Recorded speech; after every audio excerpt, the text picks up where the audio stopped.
It's that point in the year where the beanies and jackets make their reemergence. What if I told you an opposing quarterback wearing these was Syracuse football's kryptonite on Saturday? Welcome into sports. I'm Trey Redfield. Hello and welcome to Orange Press Pass alongside Leo Silverman and Zach Letson. I'm Trey Redfield. North Carolina taking down Syracuse in overtime, 88-79. And Leo, it's the Orange that lose their third straight game. What's the first thought that's going through your mind right now? Right now, Syracuse sits at 1-3 on the year in the ACC, dead last, bottom of the totem pole. So what you got to do?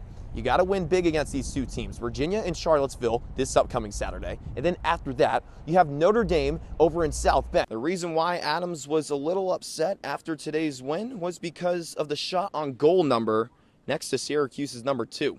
10 shots on goal today for the Orange, but they weren't able to find the back of the net until midway through the second half. Couldn't have said it better, Tyler. Coming up in sports, it's 4 consecutive wins for Syracuse men's hoops, but the Orange didn't get much firepower from someone on their starting 5, and they won't be for the rest of the season. Find out who was lacking on Tuesday and what Cuse will lack for the rest of the season when we return.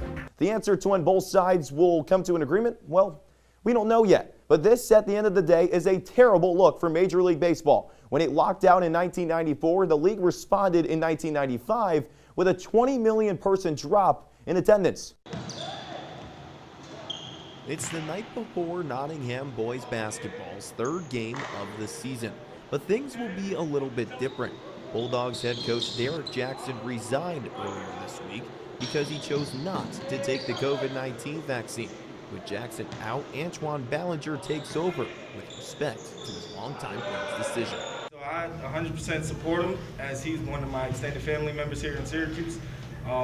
He is a firm believer on freedom of choice, and he felt like the vaccine mandate was taking away his choice of not receiving the vaccine. Ballinger takes over at a rough time.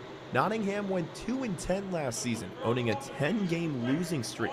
With Jackson being forced to resign, players took another emotional toll this week.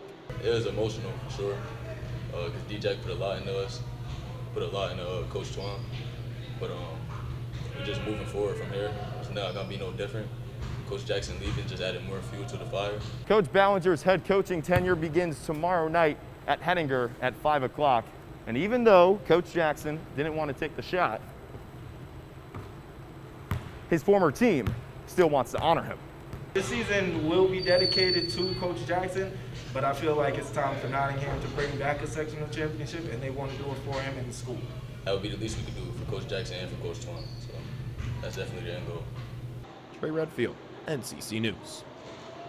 Back here on the bench, Johnny Gadamwitz, Trey Redfield. Johnny, we talked about some Syracuse basketball teams that are struggling and struggled this season, but hey, it's time to switch it up a little bit. Syracuse is a lacrosse school anyway, Trey, so you know what? Maybe the basketball season ends with bitter taste in Orange fans' mouths, at least the regular season, that is. But if there's any good news, these lacrosse programs don't mess around here in the 315. Johnny gets it, and for the first time this year, Syracuse men's lacrosse had 2 opponents in 1 week. What makes it sweeter is that both of them were in-state rivals, but even though the Orange faced the top 2 teams in the nation earlier in the season, there was no stop button in sight last Wednesday. How about 13th ranked Army coming into the Dome to take on 14th ranked Syracuse? You don't hear the Black Knights being ranked higher than the Orange much, that's for sure. But you should get to learn this name. Brendan Nickturn, the Patriot League preseason player of the year, had a hat trick in the first quarter. That goal made it 2-1 Army, and this one from Reese Spirit made it 4-1 Black Knights. Midway through the first quarter, the Black Knights putting the foot on the gas in the first set of 15. But here comes Brendan Curry, the captain to save the day.